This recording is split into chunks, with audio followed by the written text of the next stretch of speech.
Bonsoir à toutes et à tous. Je vais donc vous demander d'accueillir le réalisateur du film. Là, c'est fort. Valérie Rosier, vous pouvez l'applaudir.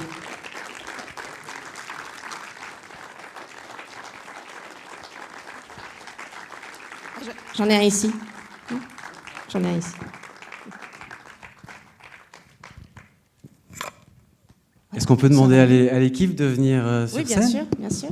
Ça me fait plaisir que vous veniez, les gars. Olivier, Aurélie, Lenka, Robin, Jonathan, Margaret. Si vous voulez pas venir, venez pas. Hein, Et puis ceux que j'oublie, Emma aussi, Ben. On ne vous obligera pas à parler. Venez. Je sais pas si Max est là. Je sais pas qui est là en fait. Donc Hey. Voilà, vous pouvez les encourager peut-être. Alors venez ici tous sur la petite ligne qu'on vous voit bien dans la lumière. Venez les gars. Clara, Elsa.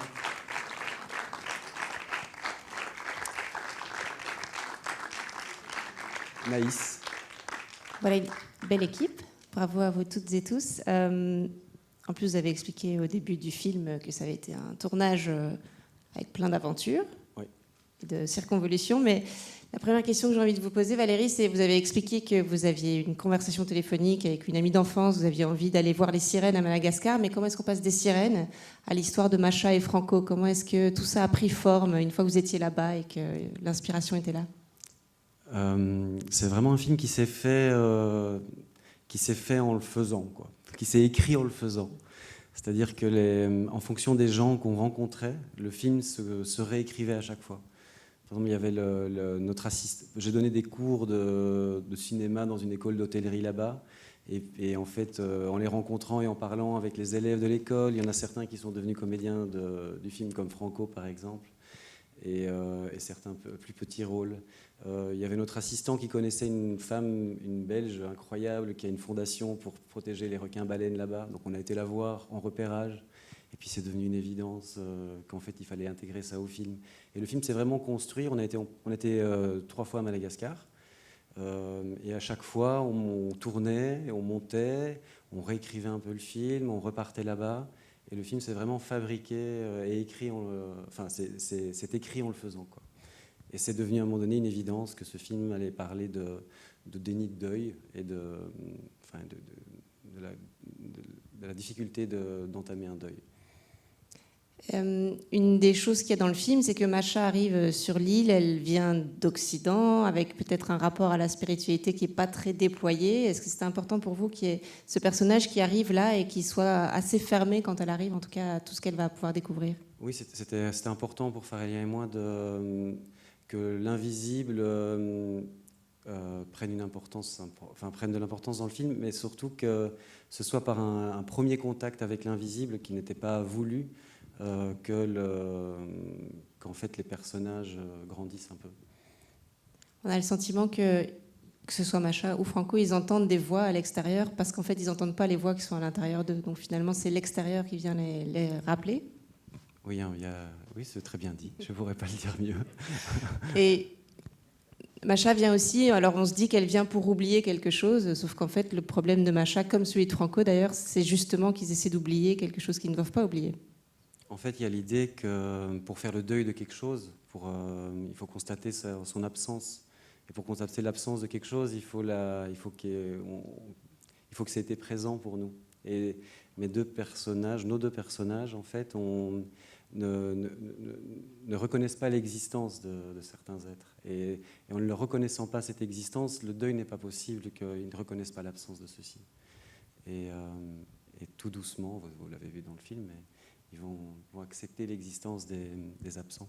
Ils vont reconnaître l'absence. Je ne sais pas si je suis très clair, ça a l'air un petit peu compliqué peut-être. Moi, ça me semble clair, non ? Donc il y a les voix qu'ils entendent, les voix des sirènes, on imagine qu'ils entendent. Et puis il y a l'eau aussi, qui est une sorte qui est là dans presque tous les plans du film, et qui est une sorte de portail aussi, qui les amène vers cette longue séquence dont on n'est pas sûr de comprendre complètement la substance et en même temps on la ressent. Donc est-ce qu'on peut parler Oui, un petit peu du rôle de l'eau? On m'a raconté beaucoup d'histoires comme ça, en fait, de personnes qui se retrouvent à un moment donné dans un monde un peu parallèle, sans trop savoir si c'est la réalité ou non. Et l'eau, voilà, le film parle quand même de maternité et de la puissance de cet élément qu'est l'eau, et qui, moi, correspond quand même fortement à l'idée du féminin, la puissance infinie de ce féminin, mais aussi sa capacité à bercer. Et cette eau-là, voilà, il va y avoir une forme de réconciliation avec cette eau. Et l'idée, c'est que, voilà, quelque part, ils vont aller un peu puiser dans les profondeurs de cet élément, pour aller, pour aller au plus profond d'eux-mêmes aussi. Est-ce qu'il y a des gens qui ont envie d'intervenir dans la salle, de poser une question? Il y a une main qui se lève là-haut, il y a un micro qui va arriver. Super vite, grâce à un porteur de micro hyper véloce. Quoi? Alors, juste pour que vous sachiez, il y a Olivier qui a fait l'image du film. Il y a Lenka qui a fait le montage du film. Aurélie, la mise en scène, l'assistanat, le maquillage, énormément de choses. 14 postes. Elsa, le son. Sa fille qui a été une assistante incroyable. Margaret et Fabien qui ont fait la musique. Jonathan et Robin qui ont fait mixage et montage son. Emma en production, magnifique. Et Naïs en assistanat. Voilà. Si vous savez à qui vous avez affaire, si vous avez des questions précises. Alors, on vous écoute. Premièrement, je tenais à vous féliciter d'abord pour ce film qui, je trouve, a été vraiment très beau, autant la musique, le décor et tout le film en général. Et Merci j'avais beaucoup. une petite question. C'était, dans certaines scènes du film, on voyait une sorte de capitaine marin blanc et j'ai pas très bien compris qui il représentait en fait. Merci déjà pour votre commentaire, ça fait super Pas de plaisir. souci. Mais c'est un personnage, on ne sait pas trop s'il est réel ou non.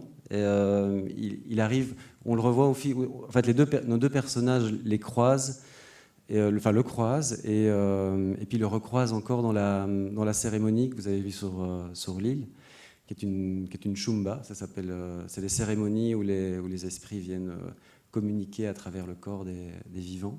Et c'est un personnage qu'on a rencontré parce qu'il organise, il est véritablement un élément essentiel dans cette shumba. Donc c'est des personnages qui ont des pouvoirs et que tout le monde respecte dans le village.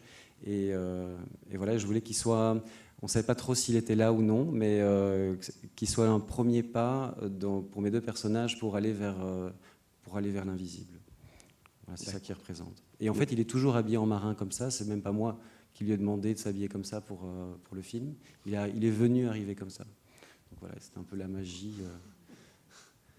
Merci beaucoup.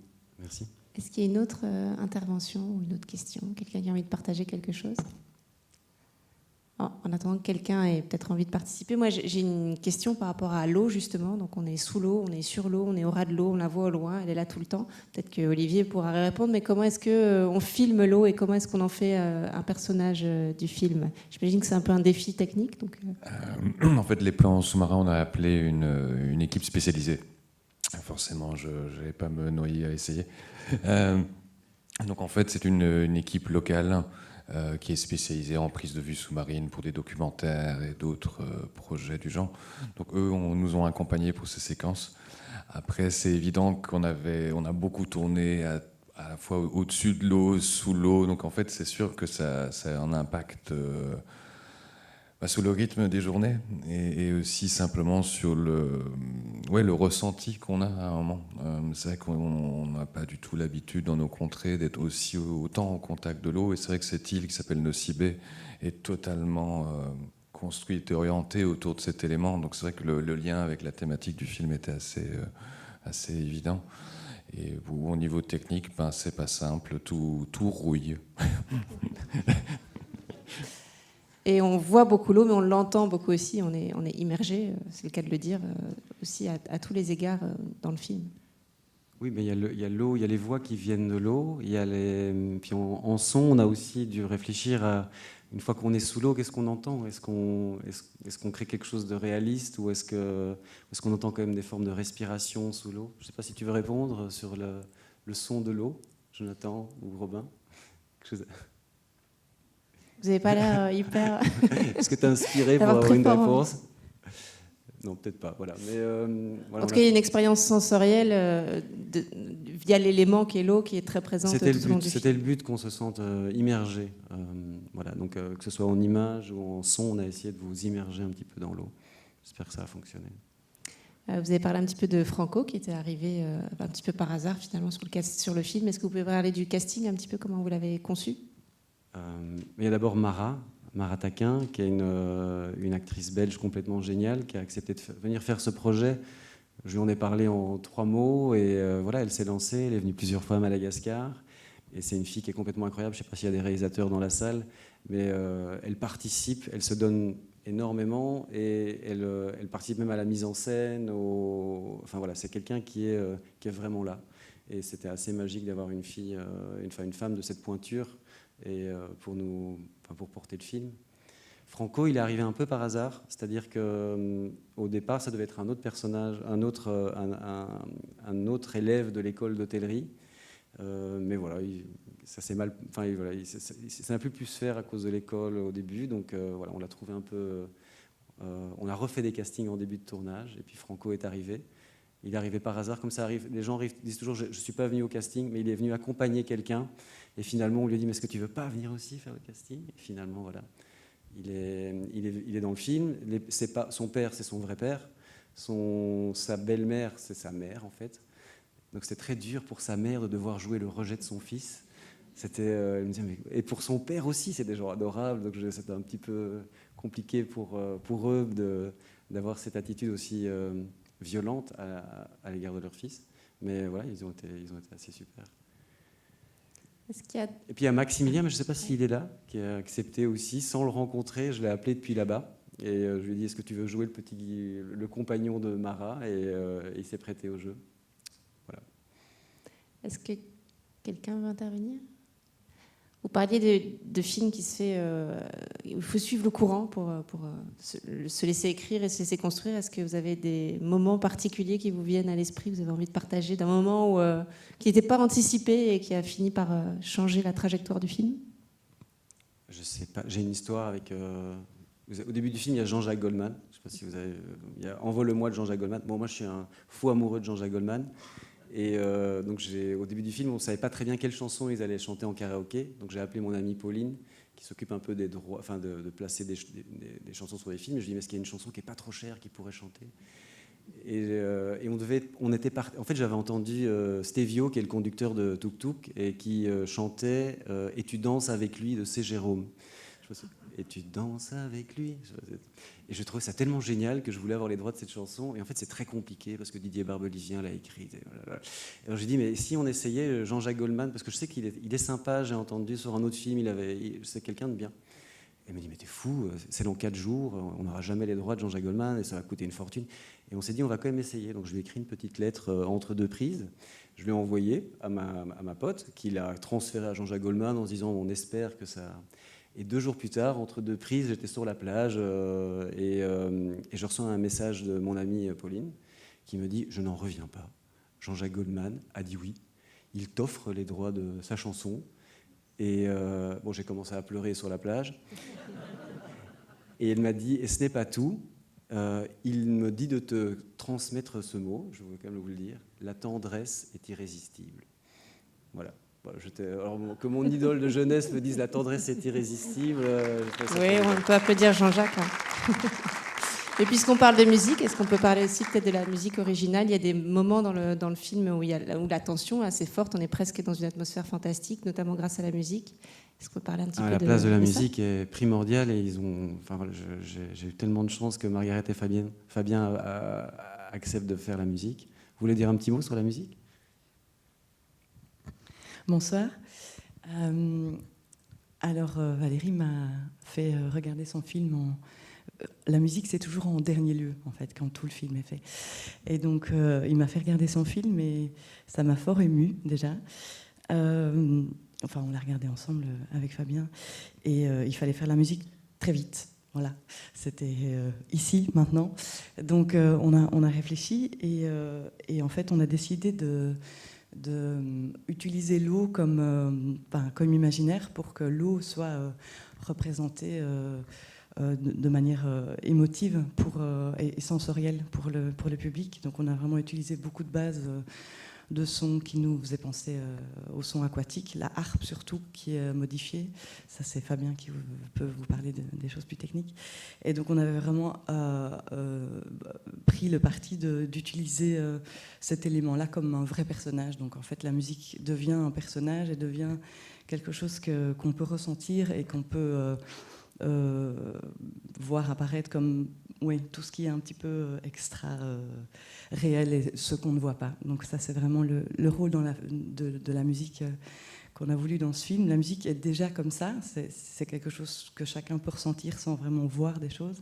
Et quand elle est à l'image, c'est encore plus fort. Et ici, dans ce film, qui est pour moi un film poétique, on va dire, il y a vraiment beaucoup de moments, beaucoup d'espace de lenteur.